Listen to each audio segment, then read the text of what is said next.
یعنی سفید پوش رشتہ دار ہے دور کا کوئی بھی ہے، سفید پوش جو مانگتا نہیں اپنے بھرم سے شرم سے، فرمایا اس کو پہلے ڈھونڈ کے دو، والمعتر اس کے بعد جو مانگنے آئے اسے دو، اس کے بعد منگتوں کو بھیک نہیں دینی، صحت مند ہے منگتا تو، لیکن گوشت یہ دینا ہے، یہ دینا ہے۔ ہاں لیکن مسئلہ یہ بھی ہے کہ اگر آپ کے اپنے گھر کے افراد زیادہ ہیں، قربانی ایک ہے، تو یہ بھی جائز ہے کہ سارا ہی اگے میں نہیں دسدا، تسی آپ ہی سیانے ہو، تسی آکھو گے اے مسئلہ نہیں کرو تے چنگا ہے، اے پہلے ہی پورا بکرا فرج وچ رکھ لیندے۔ اب مجھے سمجھ آیا کہ یہ جو اس اخبارات میں اور ٹی وی پہ آ رہا ہوتا ہے فریزر پہ اتنی ڈسکاؤنٹ لگ گیا، میں سمجھتا تھا یہ کوئی خاص موسم تو ہے نہیں، اب پتہ چلا اس لیے ڈسکاؤنٹ لگتا ہے کہ لو بھئی وڈے ہو لوگو اس گوشت نو اپنے گھر ہی روکو۔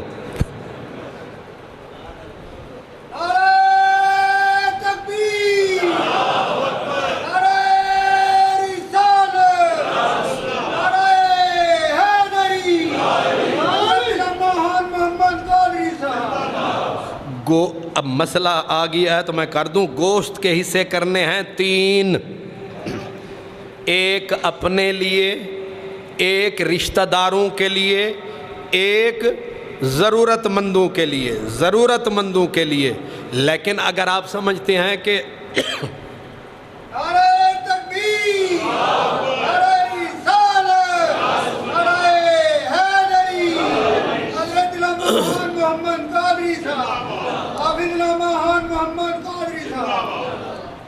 اگر کوئی سمجھے کہ میرے گھر کے افراد زیادہ ہے، مسئلہ یہی ہے، افراد زیادہ ہیں،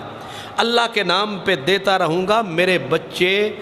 جی بھر کے کھا نہیں سکیں گے، تو پھر اجازت ملی سارا بھی تو رکھ سکتا ہے،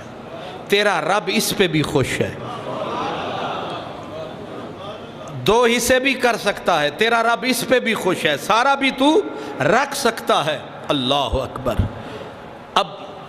جانور ذبح کرو تو کھڑا ہے، کیا ہمارے دین کا حسن دیکھیں،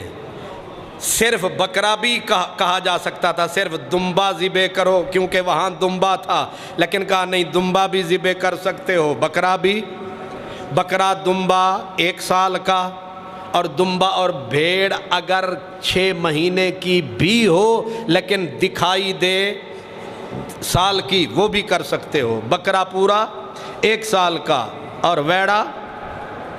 2 سال کا، اونٹ خطیب صاحب ہی تانوں پجن گیا آپ، تو یہ ہوں کیسے؟ فرمایا خوبصورت، کیسے ہوں؟ خوبصورت، مضبوط جانور ہو، خوبصورت جانور ہو۔ نبی کریم صلی اللہ علیہ وسلم پھر یہ کہ اگر اللہ طاقت دے تو 1 بکرے کی بات نہیں، زیادہ ارب پتی آدمی اونٹ دے، کروڑ پتی آدمی گائے دے، اس سے کم جو ہے وہ بکرا دے،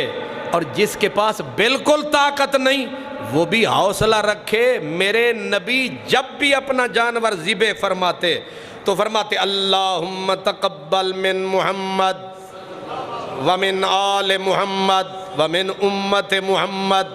اور ایک حدیث میں ہے جس میرے امتی نے قربانی نہیں کی یا نہیں کر سکے گا، میرے اللہ اس کی طرف سے میں محمد کیے جا رہا۔